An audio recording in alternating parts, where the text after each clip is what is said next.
It's very wonderful to welcome Winston Marshall once again on this podcast. He's a musician, and we're here to discuss his two new projects. One is his new podcast, The Winston Marshall Show, and the other is Distant Dialogues. Winston, welcome to the show once again. How are you doing? John, thank you so much for having me back on your show. I enjoyed speaking with you last time very much. I think it was with Ariel Yeah. about our Christmas single. Oh, yeah. Is this the third time I've been on the show or just the second time? The second, but for Ariel, I think he's been on the show like three times. Legend. Well, it's great to see you. Thanks for having me on. Yeah, that the dialogue that we had with Ariel was one of my favorite episodes of the podcast. I had a lot of fun. He's a good guy. Yeah, Yeah, it was about our Christmas single about Rudolph's laptop yes. ruining Christmas for Santa Claus. Okay. That's a fun little episode.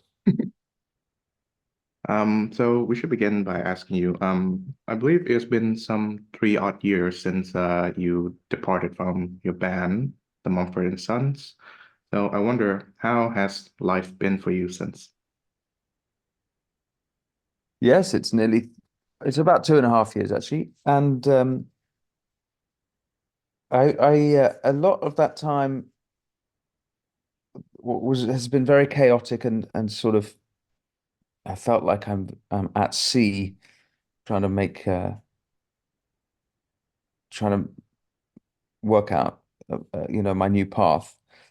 Um, but and I did continue making music and continue. I actually do continue to make music, not just crass Christmas uh, flops like the one I did with Ariel, but I've been in the studio writing songs. I think I always will. It's just my biggest passion and my great love. But I found that there were quite a lot of closed doors within the music industry, and doors were opening for me elsewhere, particularly in the world of ideas and in media and in writing. And I actually love to write. It's writing prose, writing articles. It's very similar to writing songs in some sense, in that you can, I guess, the lyrical side, so for sure, but trying to make sense of the world and trying to capture an emotion or a feeling or a mood with as few words as possible. There's a wonderful Tom Stoppard line, which I can't remember which play, which is I need to dig it out, but it said, I'll paraphrase, it's that the joy of writing is that if you get the right words in the right order at the right time, you can nudge the world just that little bit. And so I've really enjoyed writing, and then I've got various businesses and enterprises that I've been developing, and one of them has been Dissident Dialogues, which you mentioned, which actually is something I've been working on for a couple of years now. It's been really, really difficult getting it together. But it's a festival of ideas, and the we'll have headliners Richard Dawkins versus Ian Hersey Ali. I don't know if you're familiar that the end of 2023, Ian Hersey Ali wrote a beautiful piece on Unheard and followed it up with an interview with Freddie Sayers there about her conversion to Christianity. And she was, of course, a prominent new atheist, and before that, a prominent Muslim when she was living in Somalia. And so she's an infidel twice over, one might say. And um, Richard Dawkins, the famous new atheist, wrote an open letter on his Substack criticizing her, saying, "Intelligent people don't believe in God. Brights don't believe in God." Of course, the assumption then that all the brilliant people and all the, I guess, different faiths are not, in fact, intelligent. Um, but so we've got now. He did criticize her, which but they have agreed to speak together. So hopefully it will be a great debate. There's a really great debate with Dawkins, which he got. It's the only time and there's a couple of times he's not done so well, but usually does pretty well. And but the one time that he really got smashed was by Rowan Williams, the Archbishop of when he was Archbishop of Canterbury. It's a fantastic interview if you want to see an atheist struggling to debate God. But Dawkins has agreed, and since his what I thought was a little bit sanctimonious original open letter to Ian, he has actually published a follow-up that was a lot more sympathetic and sweet, saying, calling her a friend, and even saying he might have lots to learn. So that's wonderful. I thought was a very nice touch. So that's the headline debate, and we've got tons of other speakers. We've got John Vervaeke, Michael Schellenberger, Konstantin Kisin, Francis Foster, Kathleen Stock, Mary Harrington, Aisha Akambi, Africa Brooke, Alex O'Connor, Chris Williamson, John McWhirter, Thomas Chatterton Williams. I'm sure I'm forgetting, but we've got a really great lineup of what I think is leading thinkers. We're going to be descending upon New York City May 3rd and May 4th at the Dougal Greenhouse in Brooklyn. I think one of the other, so there's a couple of reasons why my thinking took me to building this festival, which is firstly, I come from a live events background, obviously. I was putting on festivals with Mumford and Sons when I was with them. We did a bunch of festivals across Europe, Australia, and America, and where we would take over small towns and involve the local community. Well, initially, I wanted to do that with this thing. But I noticed a couple of things. Firstly, in the idea space, that is, I noticed that um, uh, that I was meeting and interacting with a lot of people in the idea space who I noticed would say that they were actually quite lonely and that they didn't get to talk about their ideas with many people, or that they couldn't say these things in their friend groups. And so I just sensed a desire for community. And you see this in music a lot. You might love a band and not know anyone who likes the band, but then you go down to a gig and then you're surrounded with 1,000 people who love the same band, and maybe you'll make friends there. Maybe you can find a community of sorts. I think there's a desire for that in the idea space. You have people watching and listening to YouTube and podcasters in their droves, in their millions, in their hundreds of millions, and they're all doing that alone at home on their laptops, or as they go to work on the subway or the tube, and on their headphones, and everyone's sort of on their own little journeys. So I think that there's a need to bring together. I'm a big believer in community and bringing people together.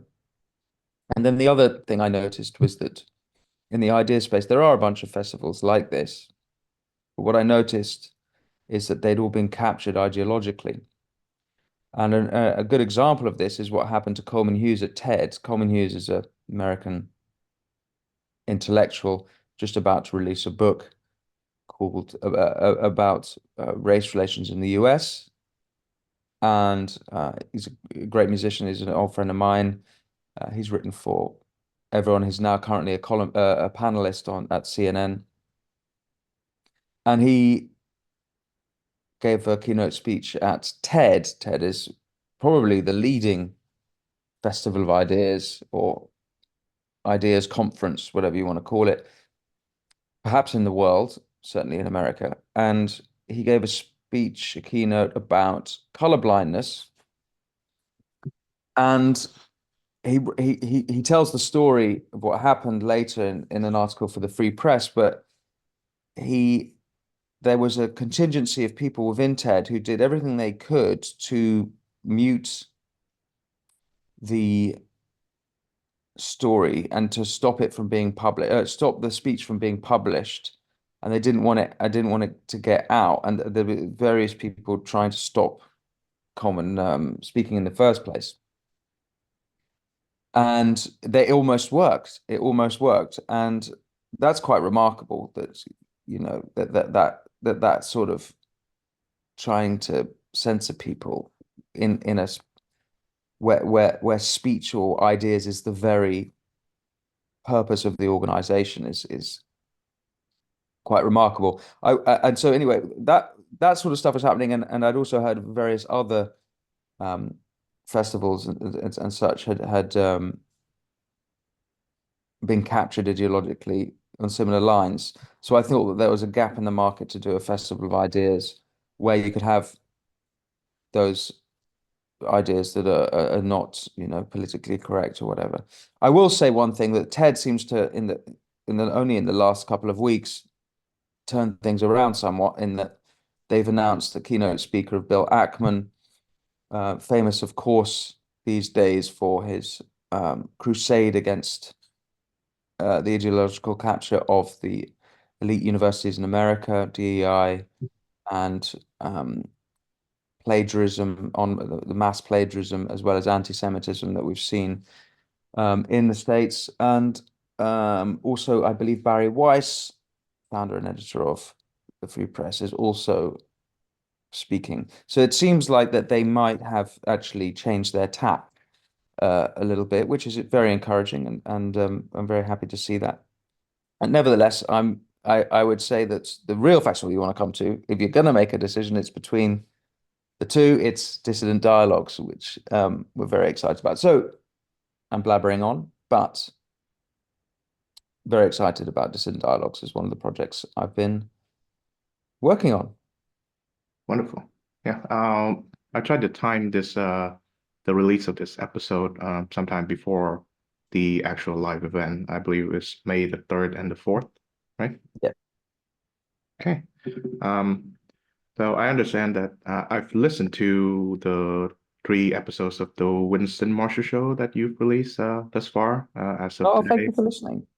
Yeah, they are wonderful, and it's become one of my favorite shows to listen to. Um, Oh, I appreciate your support. Thank you. so the first 3 are, I guess, focus on the Israeli-Hamas conflict, most specifically Western perspectives on it. And I understand that you've conducted these 3 convos while you were in Israel. So tell us about that trip. Yeah, I was in Israel for 2 weeks in January, um, all over really. Jaffa, Tel Aviv, Jerusalem, the West Bank, Modin, and then also to the Gaza envelope, and capturing interviews with people whilst there. The 3 interviews that you're referring to would be Douglas Murray, who is, of course, one of the leading journalists and public intellectuals in Britain, but also at the moment is the leading voice making the case for Israel in world media and arguing against a lot of the extremist nonsense coming from the other side. And I discovered whilst spending time out there, he's a national treasure now in Israel. Not that he's Jewish, but he's sort of seems to have become an honorary Jew. He's so loved, and he can barely walk down the streets. Um, and he's shown great courage. I know that he's shown great courage because I've spoken out about it as well, and I've got unbelievable pushback online. It's a topic. It's really a topic that if you're going to go into it with an opinion that's against the progressive narrative, you better be bloody confident about it. I so happen to be quite confident about it. It's a topic that I feel quite confident talking about because I know I feel like I know it a fair amount. Although I would say that anyone who claims that they don't know the Israel-Palestine issue, I'm very dubious to believe them because it's easily one of the most complicated issues, certainly in geopolitics, but maybe in all humanity today. So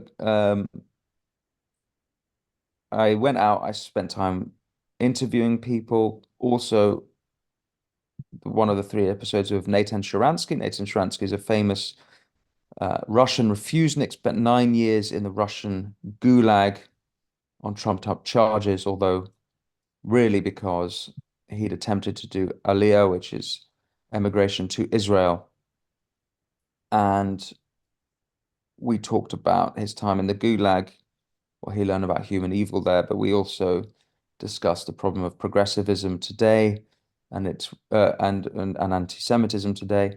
And another episode that I've published is with Elon Levy, who is the Israel government spokesperson who's been doing a lot of media.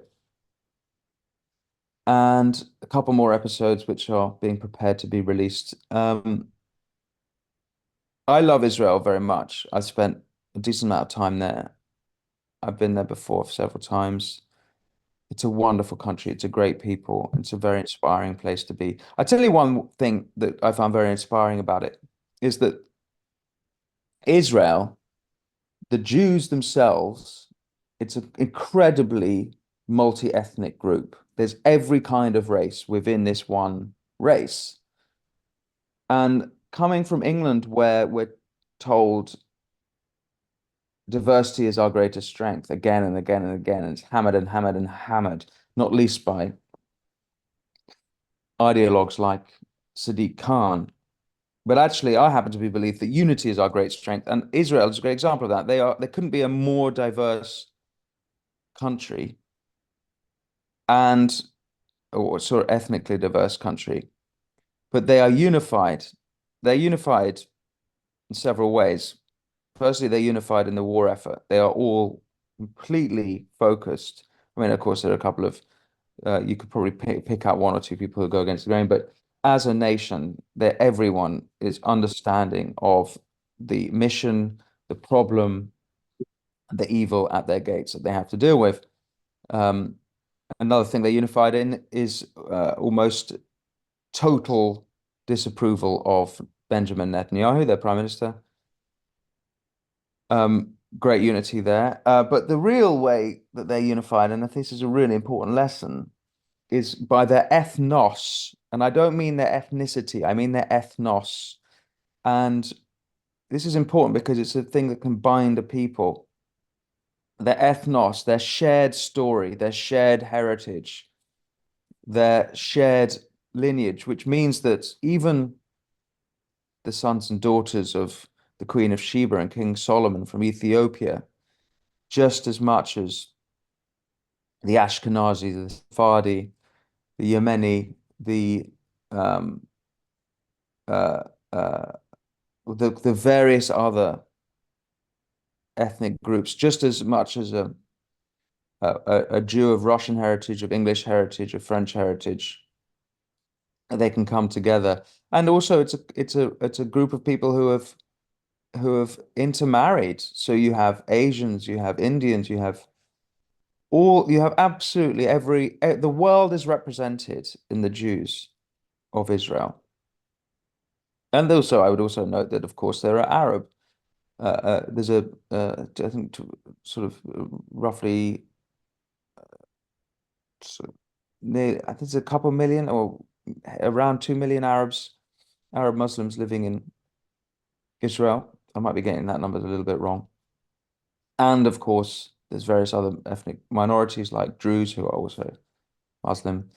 Um, but it's an incredibly, even those different those different races and religions are unified in this war effort. So it was very encouraging to see that. That's a big lesson I've taken away from the trip is that there is a country united.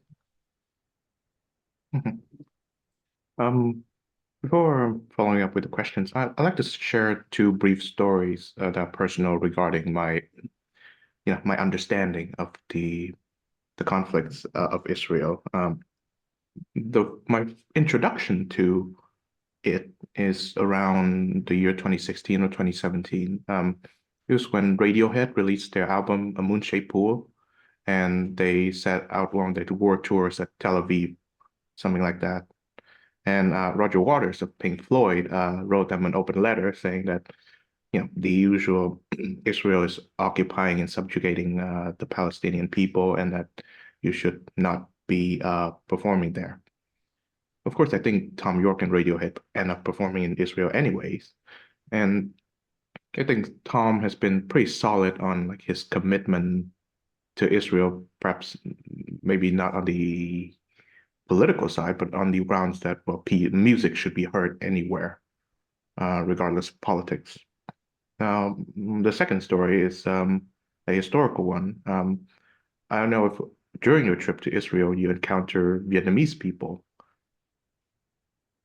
No.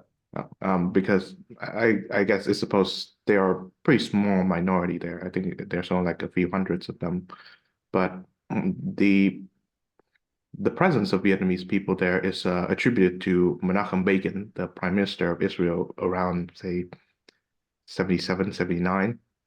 During that time, Israel admitted hundreds of Vietnamese refugees from the war and the communist regime that followed, the boat people. It was the first country to ever do so. And there are many like intellectual reasons why I am on Israel's side most of the time, but this one is a personal reason. Hmm. So I suppose I'd like to ask, when you were part of Mumford and Sons, was there any pressure like from groups like boycott, divest, and sanctions for the band not to perform in Israel? I definitely had interactions with BDS, and I even met with them, and I thought um, let's say I was extremely unimpressed. I I also had another interaction where a friend of mine was due to play in Jerusalem, a Muslim friend actually, Baba Mal, who's a Senegalese singer. He had some shows planned in Jerusalem, and I've collaborated with Baba Mal. Our friendship is public and well known, and BDS didn't know my position on Israel and were contacting me, assuming that I would put them in touch with Baba to st prevent him from performing as his my moral responsibility. Big flaw in assuming that everyone agrees with them because but BDS is an extremist opinion that gets given a lot of airtime. It's a bit like, it's Roger Waters, Jeremy Corbyn, this sort of extremist worldview that gets an overinflated airtime, or it gets way more credence than it deserves. But BDS are fucking repugnant as far as I'm concerned. Bullies, dicks, and sanctimonious pricks. That's what BDS stands for me. Um, I had so that's a little bit of my interaction with BDS. Um, and I did DJ in Bethlehem in the West Bank once, many years ago, 2016, I think, or 2015, around then. Um, and I had a great time. I think it was almost entirely uh, Palestinian men. I don't think I remember any women being in the crowd. Um, and I don't think they had a clue what I was doing. But we never, when I was with Mumford and Sons, we never, as a band, performed over there, so we didn't have direct battles with BDS. Yes. You mentioned having some, I guess, public backlash over your stance. I guess for me, I've conducted many conversations regarding the conflict since October the 7th, and I suppose the most substantial backlash is actually personal. Like, a friend that I know from school is not really talking to me anymore because of our differing opinions. Um, but I wonder, ever since October the 7th, what do you suppose that the progressive left's reaction to it like reveals about them? Reveals about the progressive left. Yeah. I think it reveals but something, it or confirms what I had already thought, was that they see the world as oppressor and oppressed. It's a low definition neo-Marxist or Marxist, really, worldview. And um, it's completely blind to the actual history of Israel and Palestine. And I think it's highly anti-Semitic. But just by being blind to it, I find it anti-Semitic. I don't think it necessarily reveals anything new. I'm not surprised, to be honest. Like all this stuff we're seeing on the streets of London, there's sort of two phenomena at play. There's one is that there's we've had a huge migration of um, people from the Muslim world. Now, there's plenty of good and honorable Muslims in Britain, I'll add. And I'd also say that there's a lot of room for hope in Muslim Western relations. I think the Abraham Accords are a great example of that. But on the streets of London, the uh, we're seeing evidence of these people who don't share the ethnos, as I was describing earlier. They don't share the British values, and they're openly supporting Hamas and openly supporting what happened on October 7th. They're openly supporting the Houthis, and uh, on the as for the sort of progressive radical left who are British, they're coming out against Jews and against Israel. It's not always the same thing. So they're not necessarily against Jews if they're against Israel. They're not necessarily against Israel. Well, if they are against Jews, they are against Israel. But it was always obvious to me that this progressive nonsense was going to end up in anti-Semitism, and the reason for that is that they started talking about white privilege. Uh, when I started hearing about that term maybe 10 years ago, I was like, yeah, we've talked about certain groups being privileged before, haven't we? Do you remember 1930s, anyone? And it seemed obvious to me that identity politics would end in anti-Semitism. Um, so I excuse me. So I'm not that surprised, really. I'm not sure it's revealed to me anything new that's happened, but just confirmed what I've already been noticing happening over the last 10 years. Yeah, it doesn't surprise me, but it really shocked me.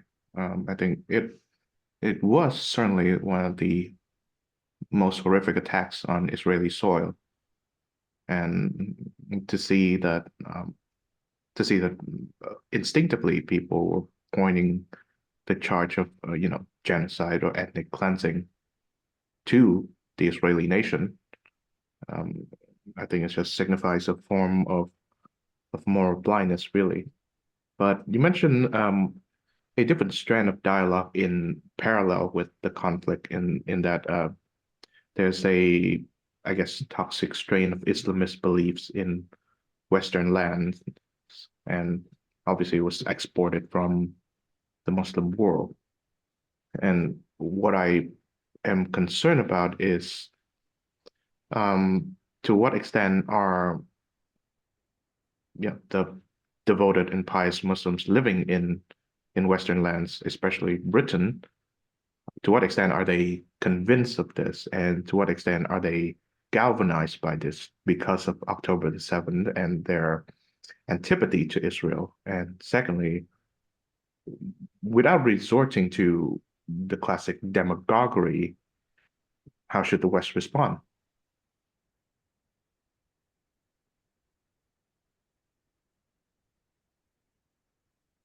Well, I just elaborate on my case Yeah. for hope. At the moment, we're seeing a lot of the extremist Muslims, not only on the streets but in media. I think it's really important to remember. I think it's worth just elaborating on my earlier point that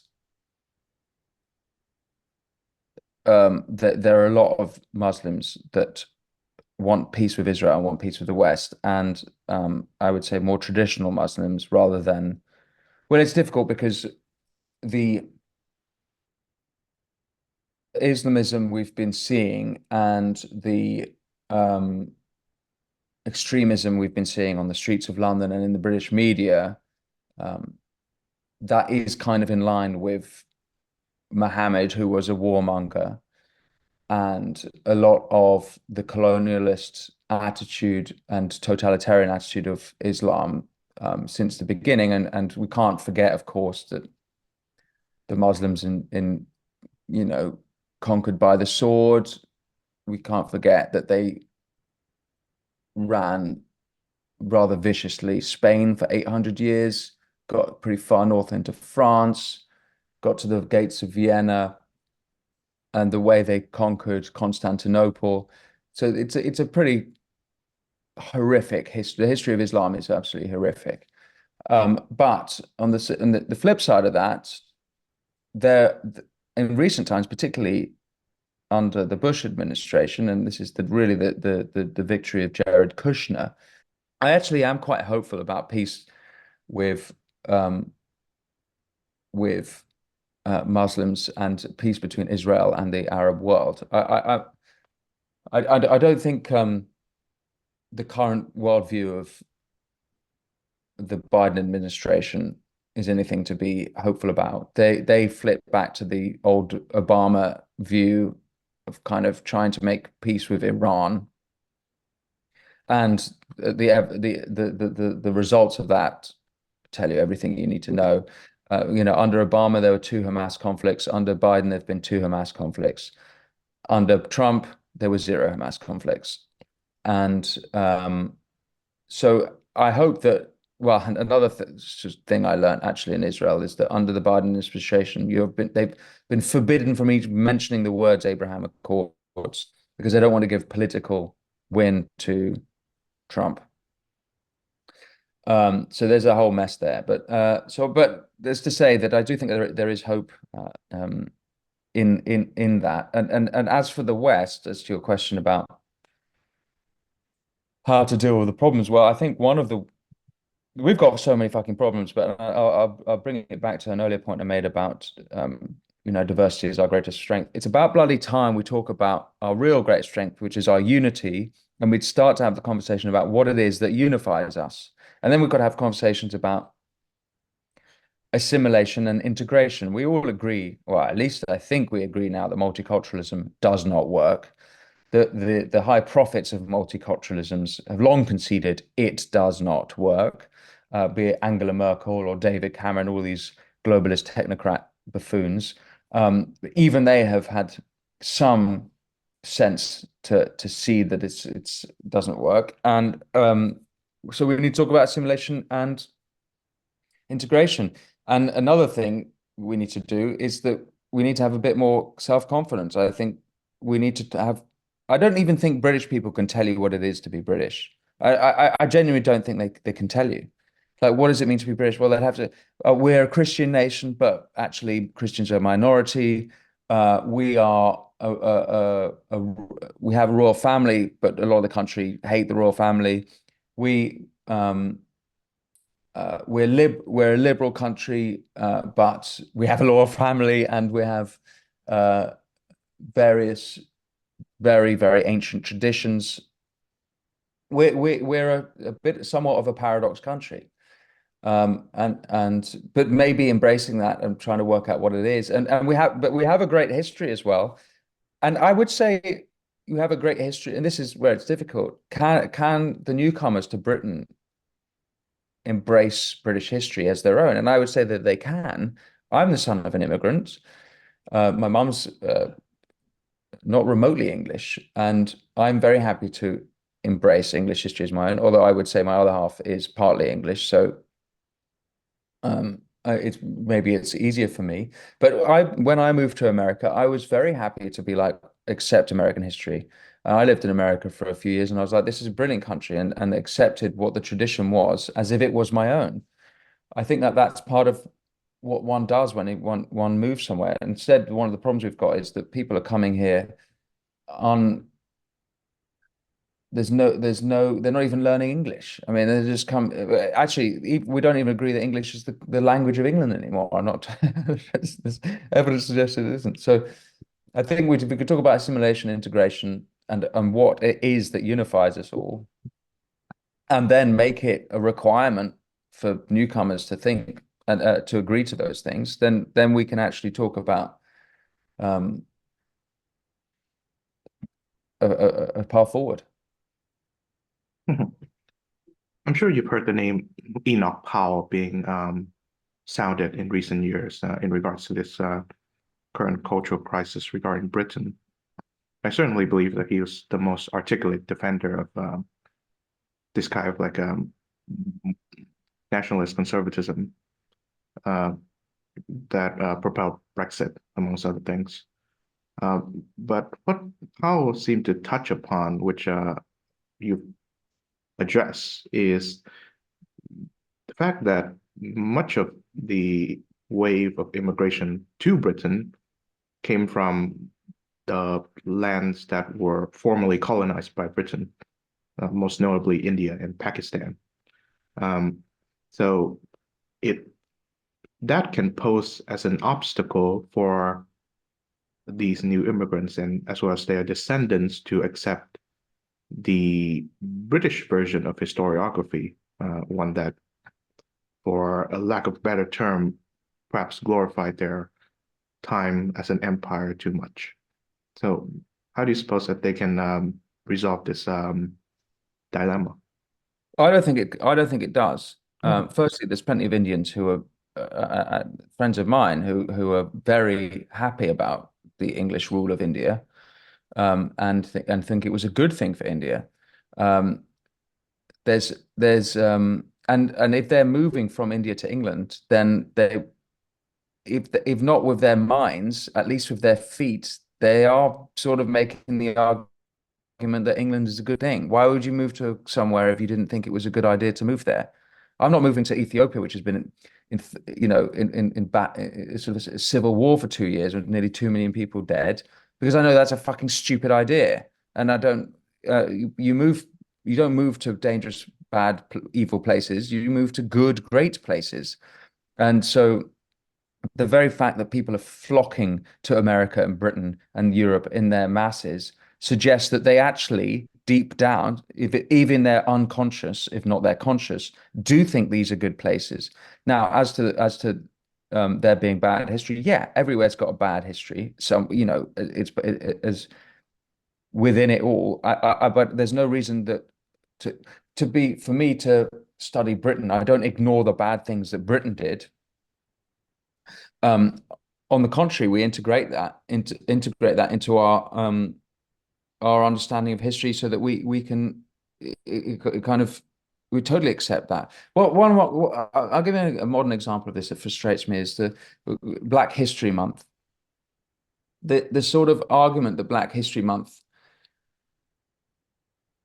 it it's the I think the idea behind it is that the history of America, it's like it's white history. I don't believe this, but it's white history, and that we need a month to talk about Black history. But what that does is just separate the two people who are actually one shared people because they're American. And it tells white people that your history is not Black people's history, and that it tells Black people that their history isn't white people's history.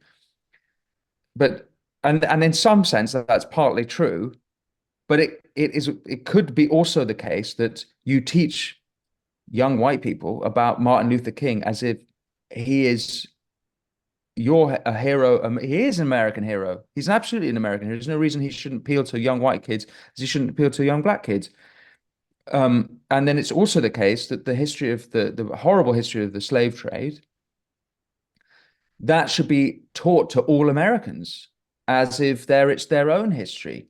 And just as in the Civil War, when so many people were killed to end that moral abomination of slavery, that should be remembered as part of all racial history. It doesn't matter, and also depends. It doesn't matter when you've come. It sort of assumes that recent first generation Nigerian immigrants to America are the same as those who have been in the country for 300 years.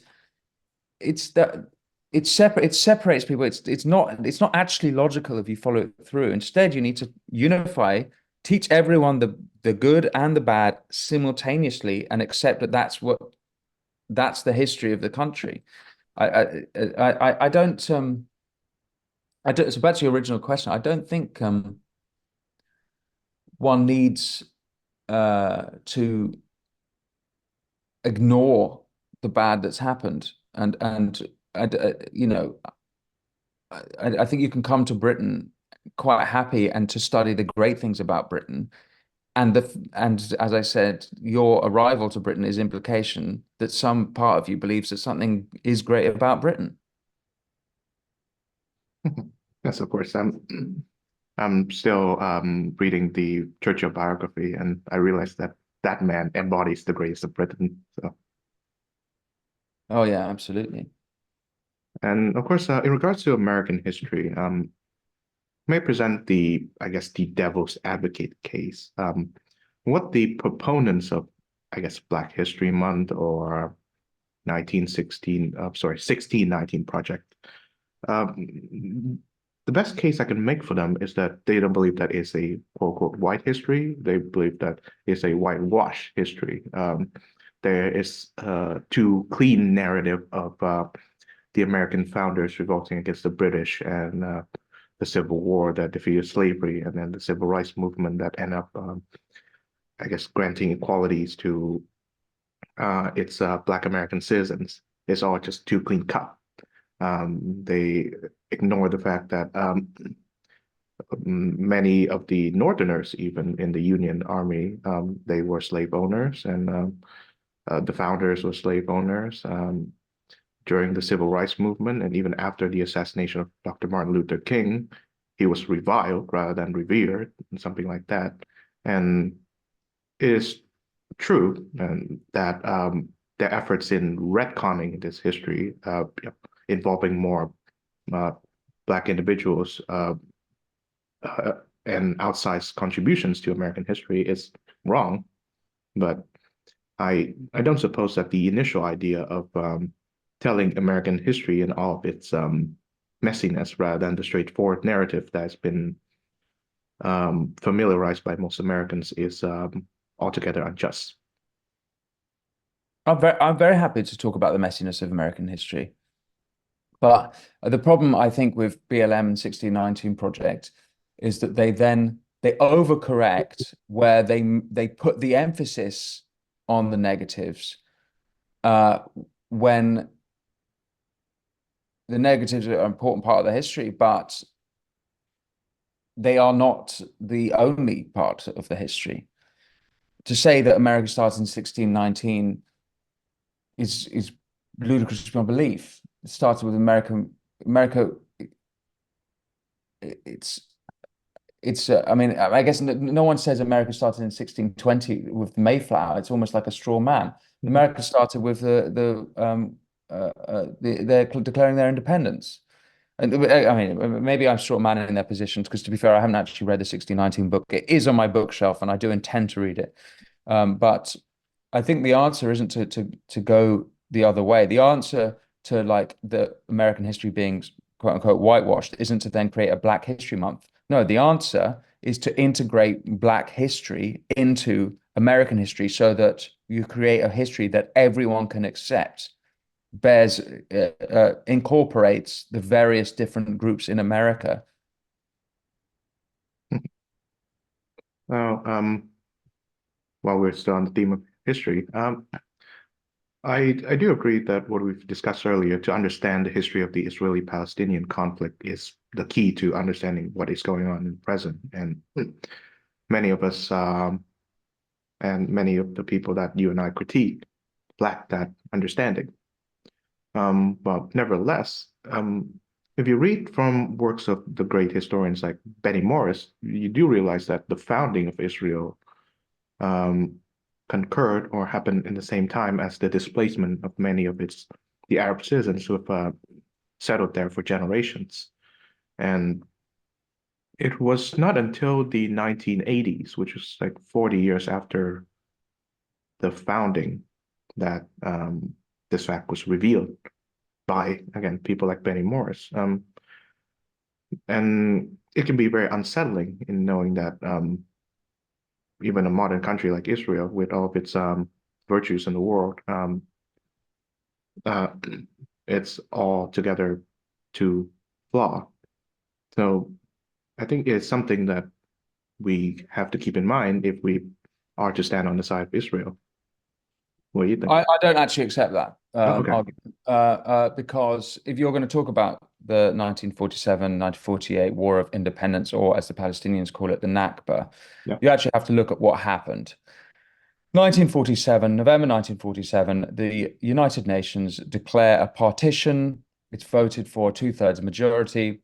The very next day, Palestinian Arabs started killing Jews. The Jews had not attacked, they were attacked by the Arabs. That continued. In May, when the British officially left, ending their 30-year British mandate rule, the very next day, all the surrounding Arab nations invaded with the express objective of eliminating, and they used the word elimination, of the Israeli state and the Israeli people. So I don't accept that there's a sort of original sin that is laid at the feet of the Jews in Israel. It is completely ignores what actually happened historically. Yes, 750,000 people were displaced. What happened exactly? Well, I think something like half of them uh, were so half of them themselves fled because of the fighting that had been started by Arabs, and then a decent amount of them were encouraged to leave by the surrounding nations, who would and told them you'll be able to go back once we win the war. And then, but it's also true that some of them were forced out by the Israelis. But then I would say, in war, don't start a war with people if you're going to then uh, not be okay with losing the war. Like these people, if they fled, that's horrible. Like war is horrible. I'm not happy about it. It's like it is a bloody beginning to a nation. And I guess a counter argument to my position would be that not all of the Arab Palestinians are started the war, and fair enough, that's a fair position. You could say these are innocent civilians, but it was a consequence of people fighting in their name. So these people that were forced, and now they were forced to flee, I would say that in a position of war, that's kind of what happens. I don't think